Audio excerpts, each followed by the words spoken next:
This is going to blow your mind. Donald Trump's aggressive tariff war was supposed to make America great again. Instead, it's unraveling decades of US economic leadership and handing China the keys to the global economy. You see, the man with the spray tan and the even more baffling hair seemed to think that slapping tariffs on everything but Ivanka's clothing line would magically bring back American jobs. But, surprise, surprise, the world is a teensy bit more complicated than a Trump rally. So buckle up as we dissect how America's self-inflicted isolation is triggering a geopolitical earthquake that would make even a tectonic plate blush. Let's rewind to 2024 when Trump hit China with a 25% tariff on over $300 billion worth of goods.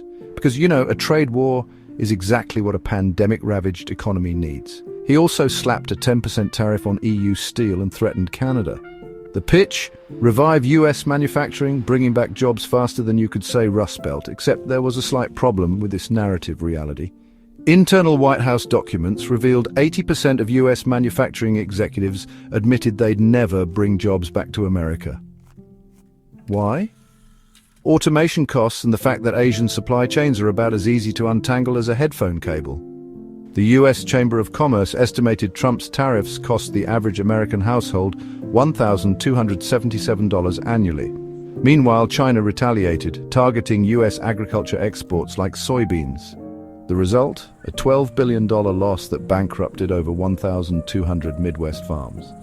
Talk about shooting yourself in the foot and then using the other foot to kick yourself in the... well, you get the idea. While Trump was busy doing his victory dance, convinced he was winning the trade war, China was playing a completely different game. And I'm not talking about mahjong. They were playing chess, and they were playing it masterfully.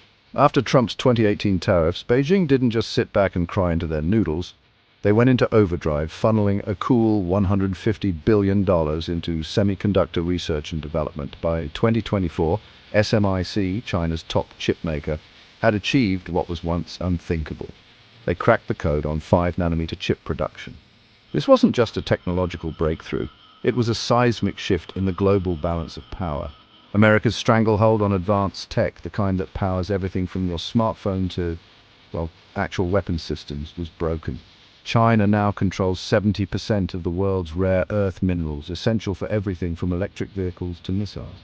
The Huawei Mate 60 Pro, powered by a Chinese-made 7-nanometer chip, saw sales explode by 300% after the US imposed sanctions on Huawei. It became a symbol of China's defiance, a middle finger to the very idea that America could dictate the terms of the global tech landscape. Now, you might think that alienating your allies is generally a bad idea, especially when you're trying to win a global economic war. But then again, you're not Donald J. Trump. Trump's unique brand of diplomacy, which mostly involved tweeting insults and threatening to abandon NATO, didn't exactly endear him to the Europeans. And when he decided to slap tariffs on EU cars, a $45 billion industry, well, that's when things got really interesting. Leaked EU Commission reports revealed that 17 European nations were now negotiating infrastructure deals with China's Belt and Road Initiative. That's right. The very initiative the US sees as a threat to the global order is now being embraced by its own allies. Germany's BASF, the world's largest chemical producer, just opened a €10 billion EV battery plant in Xinjiang, a region the US has sanctioned over human rights concerns. The CEO of BASF summed it up perfectly. We can't afford ideological battles. While America was busy fighting yesterday's wars, Europe was busy securing its economic future. And that future involved a whole lot of China. 10. Remember those semiconductor chips, the ones that power pretty much everything these days? Well, the United States really wanted to keep them out of China's hands. So, in a move that can only be described as cutting off your nose to spite your face, the US banned ASML, a Dutch firm, from selling EUV lithography machines to China. These machines are about as rare and expensive as it gets, and they're absolutely crucial for making the most advanced chips. Now, you'd think this would be a major setback for China, right? Well, think again. China decided to simply poach over 3,000 Taiwanese engineers, the best and brightest in the business. These engineers helped accelerate China's domestic chip ecosystem. By 2025, China's chip self-sufficiency is projected to hit a staggering 70%, up from a measly 16% in 2020. Meanwhile, American chip giants like Texas Instruments and Qualcomm are now facing over $2 billion in revenue losses as China's domestic demand shrinks. Let's talk about everyone's favorite discount retailer, Walmart. Despite Trump's fiery rhetoric about decoupling from China, a funny thing happened on the way to the checkout aisle. 82% of Walmart's merchandise is still made in China. It seems that those made in America promises were about as substantial as a Trump university degree.